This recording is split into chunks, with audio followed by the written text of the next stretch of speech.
ஒரு சின்ன பிரச்சனை ஆயிடுச்சுமா அப்படின்னு சொல்லிட்டு மீனா சொல்லவும், என்னாச்சு அப்படின்னு சொல்லிட்டு அவங்க கேக்குறாங்க. எங்க வீட்டுக்காரோட காரை ஒருத்தங்க புடிச்சிட்டு போயிட்டாங்கம்மா போலீஸ்காரங்க அப்படின்னு சொல்லிட்டு மீனா சொல்றாங்க. அப்படியா, ஏன்? நோ என்ட்ரியில போயிட்டாருமா. அதுவும் தப்பு தானேமா மீனா அப்படின்னு சொல்லிட்டு அந்த அம்மா கேக்குறாங்க. தப்புதான், ஆனா அவர் அப்படியெல்லாம் பண்ற ஆள் கிடையாது. ஒரு அவசரத்துக்காக தான் அவர் அந்த மாதிரி தெரியாம பண்ணிட்டாரு. அவரோட வண்டியில சவாரிக்கு வந்த ஒருத்தரோட அப்பா வந்து இறந்துட்டாருன்னு சொல்லிட்டு அவர் அவசரமா ஊருக்கு போகணும், ட்ரெயினை பிடிக்கணுங்கிறதுக்காக தான் வந்து அந்த வழியா அவர் போயிட்டாருமா. இருந்தாலுமே அவர் பண்ணது தப்புதான்மா. அதுக்கு அவர் ஃபைன் கட்டுறதுக்கு கூட தயாரா தான் இருக்காரு. ஆனா அவங்க காரை புடிச்சு வச்சுட்டு தரமாட்டேங்கிறாங்கம்மா. அவரோட வேலையே அந்த காரை நம்பிதாம்மா இருக்குது. நீங்க தான் ஐயா கிட்ட சொல்லி அப்படின்னு சொல்லிட்டு தயங்கி நிக்கிறாங்க மீனா. நீ சொல்றதெல்லாம் எனக்கு புரியுதுமா மீனா, ஆனா அவர் வேலை விஷயத்துல வந்து ரொம்ப ஸ்ட்ரிக்ட். என்னையே வந்து வேலை விஷயத்துல தலையிடாதேன்னு தான் அவர் சொல்லுவாரு.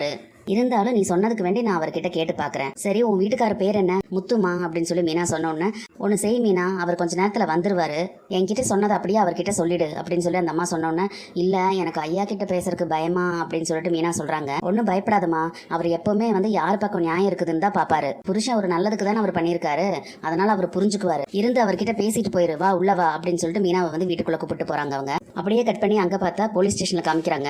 ஆட்டோல இறங்கி வந்து அங்க உள்ள போறாரு முத்து. அங்க போய் கான்ஸ்டபிள் கிட்ட வந்து வணக்கம் சார் அப்படின்னு சொல்லி சொல்றாரு. என்ன முத்து இங்க வந்திருக்க? சார் காரை தூக்கிட்டு வந்துட்டாங்க சார் அப்படின்னு சொல்லி முத்து சொல்லவும், ஓ அது உன் கார் தானா? என்னப்பா நோ என்ட்ரியில போயிருக்க அப்படின்னு சொல்லிட்டு அவர் கேட்கிறாரு.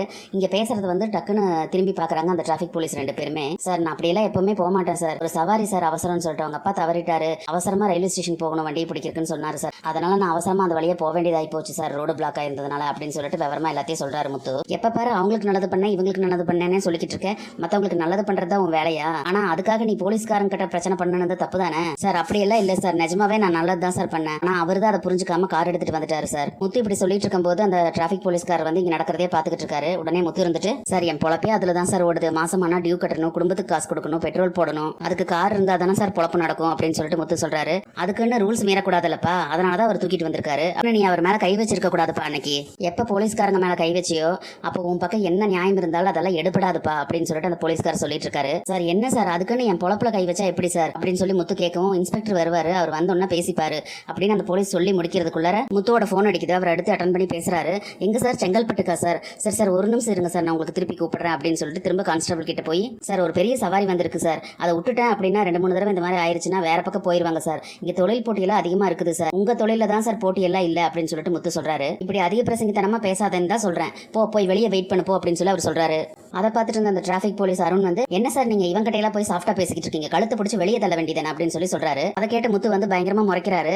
எப்ப அருண் கொஞ்சம் நீ சும்மா இருப்பா அப்படின்னு சொல்லி அந்த கான்ஸ்டபிள் வந்து டிராபிக் போலீஸ் அடக்குறாங்க. முத்து வெளியே போறதை பார்த்துட்டு இவன் எப்படி கார் எடுத்துருவான்னு நம்ம பாத்திரலாம் அப்படிங்கிற மாதிரி நக்கலா பார்த்து சிரிச்சுட்டு நின்றுட்டு இருக்காரு டிராபிக் போலீஸ். முத்து வெளியே போய் செல்வத்துக்கு போன் பண்றாரு. இந்த மாதிரி செங்கல்பட்டு போறக்கு ஒரு சவாரிக்கு வந்திருக்குதா, என்னால கார் இப்ப எடுக்க முடியாதுன்னு தோணுது, நம்பர் அனுப்புறேன் நீயே அங்க போயிட்டு வந்துரு அப்படின்னு சொல்லிக்கிட்டு இருக்காரு. அந்த நேரத்துல போலீஸ் இன்ஸ்பெக்டரோட வண்டி அங்க வருது. போலீஸை பார்த்த உடனே சார் வணக்கம் சார் அப்படின்னு சொல்லிட்டு முத்து வந்து அவர் பின்னாலே போறாரு. அவரும் அப்படின்னு சொல்லிட்டு அவர் பாட்டுக்கு போயிட்டு இருக்காரு. சார் சார் என் கார் எடுத்துட்டு வந்துட்டாங்க சார் அப்படின்னு சொல்லி முத்து சொன்னா, ஓ நீதானா அது அப்படின்னு சொல்லிட்டு அந்த டிராபிக் போலீஸ் அருணை பார்த்துட்டு, ஏயா நோ என்ட்ரியில வந்தா ஏதோ ஒரு ஃபைனை போடுறது விட்டுப்பட்டு எதுக்கே வண்டி எடுத்துட்டு வந்த? சார் இல்ல சார், ஏன் நோ என்ட்ரியில போனேன்னு சொல்லி நான் கேட்டதுக்கு ரொம்ப திமிரா பதில் சொன்னான் அப்படின்னு சொல்லிட்டு முத்துவை முறைச்சு பார்த்துட்டு அந்த போலீஸ்கார் சொல்றாரு. அதுக்குன்னு நீ காரை தூக்கிட்டு வந்துருவியா? அவனே ஒரு கார் டிரைவர், கார் ஓட்டி பொழைக்கிறவன், அப்புறம் எப்படி அவன் பொழப்ப பார்ப்பான் அப்படின்னு சொல்லிட்டு போலீஸ்கார் கேட்கிறாரு.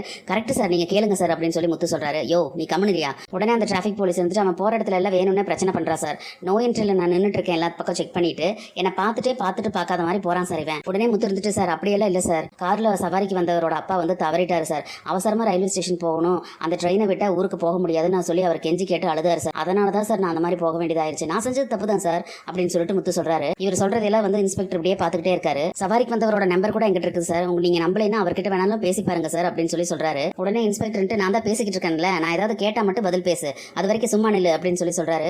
சரி சார் நீங்க கரெக்டா தான் சார் பேசுவீங்க, பார்த்து பண்ணி கொடுங்க சார் அப்படின்னு சொல்லி சொல்றாரு முத்து. உடனே அந்த டிராபிக் போலீஸை பார்த்துட்டு, இங்க பாரு அருண், இவன் உன் சட்டையை பிடிச்சிட்டான் அப்படின்னு சொல்லிட்டு தானே சின்ன அஃபென்ஸ்க்காக அவனோட காரை நீ தூக்கிட்டு வந்திருக்க, இப்போ உன்னோட சொந்த பிரச்சனை எல்லாம் இதுல காட்டக்கூடாதுப்பா, அவரோட வண்டியை கொடுத்தனுப்பு அப்படின்னு சொல்லிட்டு இன்ஸ்பெக்டர் சொல்றாரு. உடனே அந்த டிராபிக் போலீஸ் இருந்துட்டு, சார் இல்ல சார் அவன் தான் அப்படின்னு சொல்லி சொல்ல வரக்குள்ள குடுன்னு சொல்றேன்ல அப்படின்னு சொல்லி இன்ஸ்பெக்டர் சொல்றாரு. உடனே முத்துவை முறைச்சு பாக்குறாரு. முறைச்சு பார்த்துட்டு போய் சாவி எடுத்துட்டு வந்து முத்து கையில கொடுக்குறாரு. முத்து அப்படியே நக்கலா பார்த்துட்டு சாவி வாங்கிட்டு வந்துட்டு இன்ஸ்பெக்டர் பார்த்து, சார் ரொம்ப தேங்க்ஸ் சார், உங்களை மாதிரி நல்ல போலீஸ் எல்லாம் இருக்கிறதுனால தான் சார் மக்களுக்கு வந்து போலீஸ் மேல நம்பிக்கை இருக்குது இன்னமும் அப்படின்னு சொல்லிட்டு சொல்றாரு. சொல்றாரு. யோ, என்னதான் அவசரமா இருந்தாலும் ரோட்ல ரூல்ஸை மீறக்கூடாது அப்படின்னு சொல்லி இன்ஸ்பெக்டர் சொன்ன உடனே முத்து இருந்துட்டு, சார் நான் எப்பவுமே மீற மாட்டேன் சார், அதெல்லாம் என் பொழப்பே அதுல தானே இருக்கு, கரெக்டா தான் சார் இருப்பேன் அப்படின்னு சொல்லி சொல்றாரு. இந்த ஒரு தடவை தான் சார் அந்த மாதிரி நான் பண்ணிட்டேன், இந்த ஒரு தடவை தான் சார் நான் இந்த மாதிரி பண்ணிட்டேன், சவாரிக்கு வந்தவரோட அப்பா தவறிட்டாரா, அதனால அவசரத்துக்கு வந்து என் வண்டியவே ஆம்புலன்ஸா மாத்திட்டேன் அப்படின்னு சொல்லிட்டு முத்து சொல்றாரு. போது சும்மா அதையே சொல்லிட்டு இருக்காதையா, எங்கேயாவது இந்த மாதிரி ஏதாவது பண்ணி மாட்டிக்கிட்டு அப்புறம் உன் பொண்டாட்டி என் வீட்டுக்கு அனுப்பி சமாதானம் பண்ண சொல்லி என்கிட்ட பேச சொல்லிக்கிட்டு இருக்காத அப்படின்னு சொல்லிட்டு அந்த இன்ஸ்பெக்டர் சொல்றாரு. என்னடா இதுங்கிற மாதிரி முத்து இப்படியே பாக்குறாரு.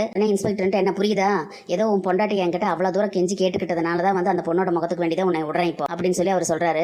சரிங்கிற மாதிரி முத்துவும் மண்டையாட்டிட்டு நின்றுட்டு இருக்காரு. இதுல உனக்கு சிபாரிசு வேற, ஃபைனை கட்டிட்டு கிளம்பு அப்படின்னு சொல்லி இன்ஸ்பெக்டர் சொல்றாரு. சரி சார் அப்படின்னு சொல்லிட்டு முத்து போறாரு. போகும்போது அப்படியே அந்த 2 டிராஃபிக் போலீஸையும் அப்படியே ஒரு மாதிரியா பார்த்துட்டே போறாரு முத்து. அந்த டிராஃபிக் போலீஸ் வந்து முத்து அப்படியே போறதையே வந்து மறைச்சு பார்த்துட்டு நின்றுட்டு இருக்காரு. முத்து வெளியே வந்து அவரோட காரை வந்து அப்படியே பாசமா பாக்குறாரு. பார்த்துட்டு போன் எடுத்து மீனாக்கு போன் பண்றாரு. அங்க வீட்டுல காஞ்ச துணி எல்லாம் மடிக்கிறதுக்காக எடுத்துட்டு மீனா வந்து ஹாலுக்கு வராங்க. போன் அட்டன் பண்ணிட்டு சொல்லுங்க அப்படின்னு சொல்லி சொல்றாங்க. மீனா, நான் ஸ்டேஷனுக்கு வந்தேன் அப்படின்னு சொல்லிட்டு முத்து சொல்றாரு. எங்க ரயில்வே ஸ்டேஷனுக்கா அப்படின்னு சொல்லிட்டு மீனா கேக்குறாங்க. என்ன மீனா நீ, போலீஸ் ஸ்டேஷனுக்கு தான் அப்படின்னு சொல்லிட்டு முத்து சொல்றாரு. மீனா எதுவுமே பேசாம இருக்காங்க. நான் வண்டியை எடுத்துட்டேன் போலீஸ் ஸ்டேஷன்ல இருந்து அப்படின்னு சொல்லிட்டு முத்து சொல்றாரு. போலீஸ் ஸ்டேஷன்ல நிறுத்தி வச்சிருக்க வண்டியை நீங்க எப்படி கேட்காம எடுக்கலாம் அப்படின்னு சொல்லிட்டு மீனா கேக்குறாங்க. இல்ல மீனா கொடுத்துட்டாங்க அப்படின்னு சொல்லிட்டு முத்து சொல்லும். ஓ கொடுத்துட்டாங்களா அப்படின்னு சொல்லி மீனா சொல்றாங்க. அப்புறம் மீனா அப்படின்னு சொல்லி சொல்றாரு. என்ன அப்படின்னு சொல்லி கேக்குறாங்க. தேங்க்ஸ் அப்படின்னு சொல்லி முத்து சொல்றாரு. மறுபடியும் மீனா வந்து என்ன அப்படின்னு சொல்லிட்டு கேக்குறாங்க. நீ தானே போய் இன்ஸ்பெக்டர் வீட்டுல போய் பேசியிருக்க அப்படின்னு சொல்லி முத்து கேக்குறாரு. நான் தானே அவங்க வீட்டுக்கு தினமும் போய் பூ கொடுக்குறேன் அப்படின்னு சொல்லிட்டு மீனா சொல்றாங்க. அதை கேட்ட முத்து இருந்துட்டு, ஓ பூக்கட்டியே நீ வந்து பெரிய பெரிய கான்டாக்ட் எல்லாம் பிடிச்சிருக்கியே, வெயிட் பார்ட்டி தான் நீ அப்படின்னு சொல்லி சொல்றாரு. அதை கேட்டுட்டு மீனா வந்து சிரிக்கிறாங்க. மீனா, அப்புறம் நான் ஒன்று சொல்லணும் அப்படின்னு சொல்லிட்டு முத்து சொல்லவும், என்னங்க அப்படின்னு சொல்லிட்டு மீனா கேட்குறாங்க. சாரி மீனா அப்படின்னு சொல்லி சொல்றாரு. இது எதுக்கு அப்படின்னு சொல்லிட்டு மீனா கேட்கும். அதான் திட்டேன்ல. உடனே மீனா வந்துட்டு, என்ன திட்டுறது என்ன உங்களுக்கு புதுசா அப்படின்னு சொல்லிட்டு கேட்குறாங்க. அது இல்லை அப்படின்னு சொல்லிட்டு குழஞ்சிட்டு இருக்காரு. நம்ம கார் திரும்ப கிடைச்சிருச்சு, நல்ல விஷயம் நடந்திருக்குது அப்படின்னு சொல்லிட்டு முத்து சொல்றாரு. உடனே அதுக்கு அப்படின்னு சொல்லிட்டு மீனா கேட்குறாங்க. வீட்டுக்கு வந்தா சக்கரை கிடைக்குமா அப்படின்னு சொல்லிட்டு முத்து கேட்குறாரு. மிளகாத்தூள் எடுத்து வைக்கிறேன், வீட்டுக்கு வந்து வாயில போட்டுக்கோங்க அப்படின்னு சொல்லிட்டு மீனா சொல்றாங்க. என்ன மீனா அப்படின்னு சொல்லிட்டு முத்து சொல்றாரு. எங்க சவாரியை பாருங்க, போங்க வேலையை பாருங்க அப்படின்னு சொல்லிட்டு மீனா போனை வச்சிடறாங்க. நல்லது பண்றங்கிற பேர்ல அப்பப்ப போய் இந்த முத்து வந்து ஏதாவது பிரச்சனையில போய் மாட்டிக்கிறாரு. மீனா வந்து ஒவ்வொரு இடத்துலயும் காப்பாத்துற மாதிரி ஆகுது. எப்படியோ ஒரு வழியா கார் திரும்ப கிடைச்சிருச்சு. ஆனாலும் அந்த டிராஃபிக் போலீஸ் மறுபடியும் குடைச்சல் கொடுத்துக்கிட்டே தான் இருப்பாங்க. இனி என்னெல்லாம் நடக்க போகுதுன்னு சொல்லி நம்ம பொறுத்து இருந்து பார்க்கலாம் ஃப்ரெண்ட்ஸ். நம்ம வீடியோ பிடிச்சிருந்தா லைக் பண்ணி சப்ஸ்கிரைப் பண்ணுங்க. தேங்க்யூ.